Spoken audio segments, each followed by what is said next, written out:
Henrique Martin, Luz inteiramente gasta por Deus, 1781-1812.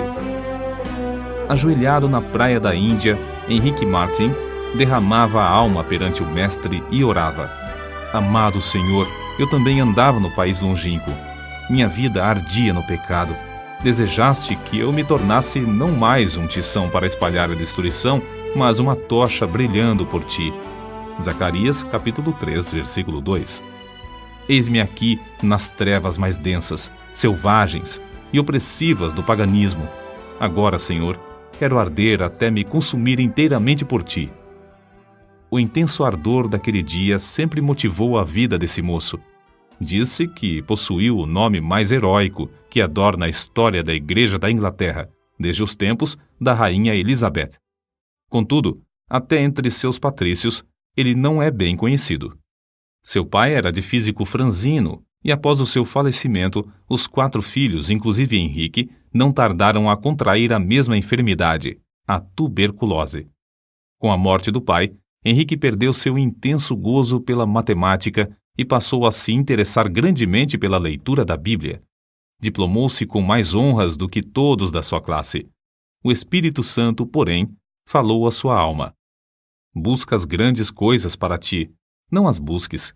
Acerca dos seus estudos, testificou: Alcancei o ponto mais alto que desejara, mas fiquei desapontado ao ver como tinha agarrado apenas uma sombra. Tinha por costume levantar-se cedo, de madrugada, e andar sozinho pelos campos para desfrutar de comunhão íntima com Deus.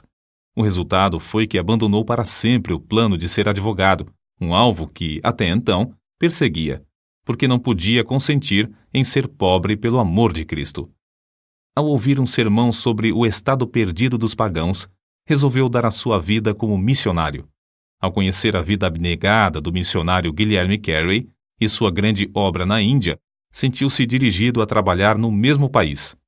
O desejo de levar a mensagem de salvação aos povos que não conheciam a Cristo tornou-se como um fogo inextinguível na sua alma pela leitura da biografia de Dave Brainerd, que morrera quando ainda muito jovem. Esse missionário partiu para a glória com a idade de 29 anos depois de dedicar sua vida inteiramente ao serviço de evangelização dos silvícolas da América do Norte. Henrique Martin reconhecia que, como haviam sido poucos os anos da obra de Dave Brainerd, assim também seria com ele. Então, se acendeu nele a mesma paixão de gastar-se inteiramente por Cristo no breve espaço de tempo que lhe restava.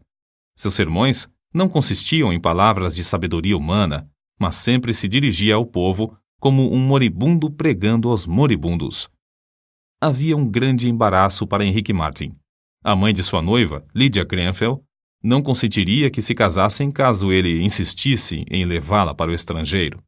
Henrique amava Lydia, e o seu maior desejo terrestre era estabelecer um lar e trabalhar junto com ela na seara do Senhor.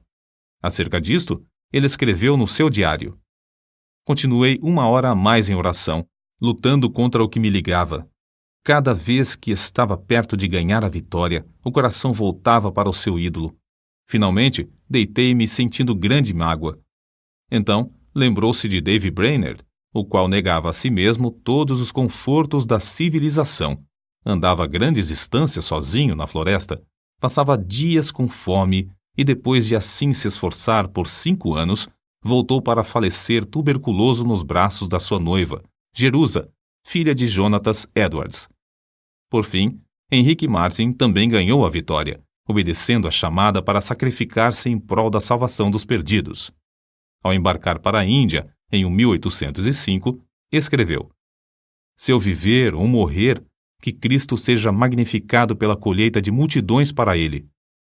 A bordo do navio, ao afastar-se da sua pátria, Henrique Martin chorou como uma criança. Contudo, nada podia desviá-lo da sua firme resolução de seguir a direção divina. Ele era um tição arrebatado do fogo, e repentinamente dizia: Que eu seja uma chama de fogo no serviço divino. Depois de 9 longos meses a bordo, e quando já se achava perto do seu destino, passou um dia inteiro em jejum e oração. Sentia quão grande era o sacrifício da cruz e como era igualmente grande a sua responsabilidade para com os perdidos na idolatria da Índia. Continuava a repetir: tenho posto vigias sobre os teus muros, ó Jerusalém. Eles não se calarão jamais, em todo o dia, nem em toda a noite. Não descanseis vós os que fazeis lembrar a Jeová, e não lhe deis a ele descanso, até que estabeleça, e até que ponha a Jerusalém por objeto de louvor na terra. Isaías capítulo 62, versículo 6. A chegada de Henrique Martyn à Índia, no mês de abril de 1806, foi também em resposta à oração de outros. A necessidade era tão grande nesse país que os poucos obreiros concordaram em se reunir em Calcutá de 8 em 8 dias para pedir a Deus que enviasse um homem cheio do Espírito Santo e poder à Índia. Martyn, logo ao desembarcar, foi recebido alegremente por eles como resposta às orações. É difícil imaginar o horror das trevas em que vivia esse povo, entre o qual Martyn se achava. Um dia, perto do lugar onde se hospedara, ouviu uma música e viu a fumaça de uma das piras fúnebres de que ouvira falar antes de sair da Inglaterra. As chamas já começavam a subir do lugar onde uma viúva se achava sentada ao lado do cadáver de seu marido morto. Martyn, indignado, esforçou-se, mas não pôde conseguir salvar a pobre vítima. Em outra ocasião, foi atraído pelo ruído do símbolo a um lugar onde o povo fazia culto aos demônios. As pessoas ali reunidas se prostravam perante o ídolo, obra das suas próprias mãos, a quem adoravam e temiam. Martyn sentia-se mesmo na vizinhança do inferno. Cercado de tais cenas, ele se aplicava mais e mais, sem se cansar, dia após dia, a aprender a língua. Não desanimava com a falta de fruto da sua pregação, reconhecendo ser de maior importância traduzir as Escrituras e colocá-las nas mãos do povo. Com esse alvo, perseverava cuidadosamente no trabalho de tradução, aperfeiçoando a obra pouco a pouco e parando de vez em quando para pedir o auxílio de Deus. Extraído de um dos seus sermões, conservados no Museu Britânico, o próximo texto denota como a sua alma ardia no firme propósito de dar a Bíblia ao povo. Pensai na situação triste do moribundo, que apenas conhece bastante da eternidade para temer a morte, mas não conhece bastante do Salvador para olhar o futuro com esperança. Não pode pedir uma Bíblia para saber algo sobre o que se firmar, nem pode pedir à esposa ou ao filho que lhe leiam um capítulo para o confortar. A Bíblia, é um tesouro que eles nunca possuíram. Vós que tendes um coração para sentir a miséria do próximo, vós que sabeis como a agonia de espírito é mais que qualquer sofrimento do corpo, vós que sabeis que vem o dia em que tendes de morrer. Dai-lhes aquilo que lhes será um conforto na hora da morte. Para suprir os povos da Índia e da Pérsia com a Bíblia em suas próprias línguas, Martyn aplicou-se à obra de tradução das Escrituras de dia e de noite, até mesmo quando descansava e quando em viagem. Não diminuía a sua marcha quando o termômetro registrava o intenso calor de 70 graus, nem quando sofria da febre intermitente, nem com o avanço da peste branca que ardia no seu peito. Como David Brainerd, cuja biografia sempre serviu para inspirá-lo, Henrique Martyn passou dias inteiros em intercessão e comunhão com o amado, seu querido Jesus. Parece, escreveu ele, que posso orar para sempre, sem nunca cansar. Quão doce andar com Jesus e morrer por ele.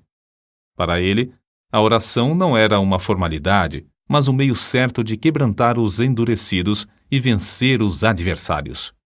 6 anos e meio depois de ter desembarcado na Índia, enquanto empreendia longa viagem, faleceu com a idade de 31 anos. Separado dos irmãos, do resto da família, com a noiva esperando-o na Inglaterra e cercado de perseguições, foi enterrado em lugar desconhecido. Era grande o ânimo, a perseverança, o amor, a dedicação com que trabalhava na seara do seu Senhor. O zelo ardeu até ele se consumir nesse curto espaço de 6 anos e meio.